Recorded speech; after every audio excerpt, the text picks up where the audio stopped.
Assalamualaikum warahmatullahi wabarakatuh. Ketemu lagi di channel saya, Erang Surya Teknik.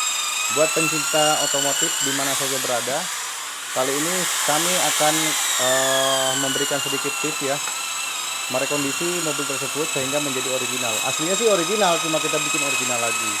Mobil ini kita buat bagaimana caranya bisa kembali hampir seperti baru walaupun tidak baru. Nah, sobat-sobat, apa sih rekonduksi dari mobil tersebut akan saya jelaskan satu-satu kepada rekan-rekan sekalian. Mungkin rekan-rekan bisa mengerjakan sendiri. Kalau rekan-rekan cinta dengan otomotif, insya Allah bisa mengerjakan sendiri tanpa harus ke bengkel. Rekan-rekan sekalian, yang pertama kita mesti perhatikan di mana pada mobil mana saja, apakah itu mobil Jepang, mobil Eropa, dan mobil Korea, yang mesti kita perhatikan adalah kabel-kabelnya. Nah, kabel-kabel ini sangat penting kita merekondisi. Merekondisi mobil tersebut yang mesti kita perhatikan adalah kabel-kabel yang sekiranya seperti ini, rekan-rekan. Nah, kalau kabel-kabel yang sudah disambung seperti ini, itu sebaiknya diganti saja. Kita ganti soketnya, ya kan soket juga banyak dijual ya. Seperti ini kan soket yang kita sudah ganti baru. Cuma bagaimana caranya supaya ini rapi? Paling penting adalah kita potong sejajar. Setelah potong sejajar, kita sambung sesuai dengan urutan dia. Setelah itu kita solder. Setelah kita solder, kita kasih isolasi bakar biar dia lebih rapi. Dan kedua, kita bungkus lagi dengan isolasi seperti itu. Kita akan periksa kabel-kabel ini. Mana saja sih kabel-kabel tersebut yang berwarna beda. Contoh kecilnya seperti ini ya rekan-rekan, ada merah, ada biru, ada hitam, sehingga membuat mobil ini tidak rapi, dan itu juga akan berisiko fatal nanti. Kenapa saya katakan risiko fatal?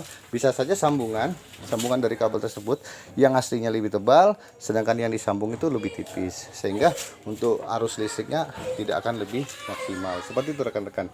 Jadi langkah baiknya kita menyambung dengan sesuai dengan urutan kabel dia, atau lebih baik kita menyambung satu yang menggunakan kabel original dia.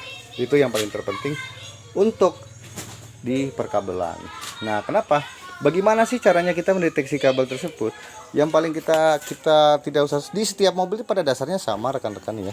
Kita ngambil dari ECU saja ya. ECU-nya itu kan ada beberapa kabel ya. Nanti di ECU tersebut kita keluarkan. Setelah kita keluarkan kabel tersebut, kita akan mengurut, kalau bisa kita gantung. Nah, nanti di situ ada semacam buat sensor O2, ya kan? Ada buat injektor, ada buat CKP, CNP, dan sebagainya. Di situ kita akan mengetahui yang terlebih dahulu kita harus mencopot aki. Seperti itu rekan-rekan. Jadi rekan-rekan kalau biar tidak susah, rekan-rekan tinggal mengurut saja. Seperti itu.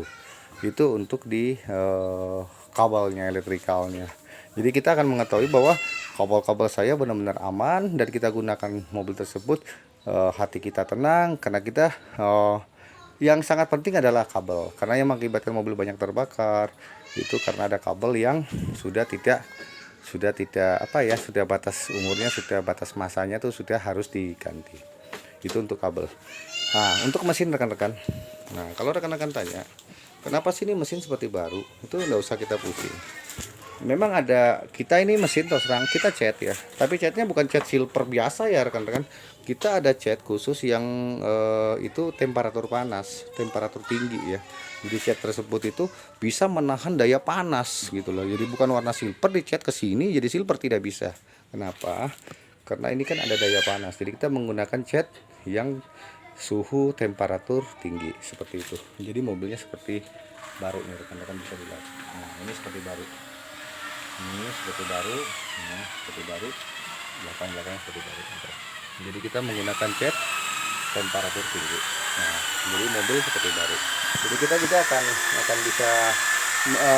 akan bisa melihat nanti ya di mana seperti itu.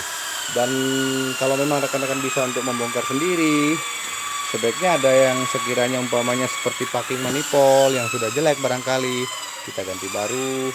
Sensor O2 nya barangkali ada yang kurang bagus, kita ganti. Ya, menurut rekan-rekan sekiranya ada yang perlu diganti dan itu sesuai dengan budget, sebaiknya diganti. Seperti itu rekan-rekan. Untuk ke mesinnya. Nah, pada dasarnya kenapa mobil ini seperti ini? Ya pada dasarnya mobil ini sih tidak ada masalah, cuma memang kita pengen digunakan oleh ownernya lagi. Nah, jadi sebaiknya dicek lagi kira-kira apa yang kurang, diperbaiki, jadi memang untuk dipakai sendiri seperti itu. Nah untuk bodi ya, ini bodi masih original. Nah, jadi dia mengkilap nih seperti ini. Nah, jadi ini bukan cat ulang, ini bodi masih original, ini masih dipoles semua ya. Kaki-kaki juga kita perhatikan dan interior kita perhatikan. Nah sekian dulu tips dari saya rekan-rekan, semoga sangat bermanfaat buat rekan-rekan sekalian pencinta otomotif. Sebenarnya bagaimana kuncinya kita bisa menggunakan mobil dengan tenang, yang paling penting adalah terlebih dahulu kita bisa merawat. Nah seperti itu. Nah jadi kita bagaimana caranya bisa merawat mobil, mungkin saya punya tips, kita ya setidaknya punya anggaran buat dia. Umpamanya kita nabung dalam satu harinya 15.000 buat mobil tersebut, suatu ketika dia cukup, mungkin ada yang tidak layak lagi, jadi kita bisa menggantinya seperti itu. Terima kasih, mudah-mudahan saran saya sangat bermanfaat buat rekan-rekan. Salam otomotif, saya pencinta otomotif, salam otomotif dari Erang Surya Teknik.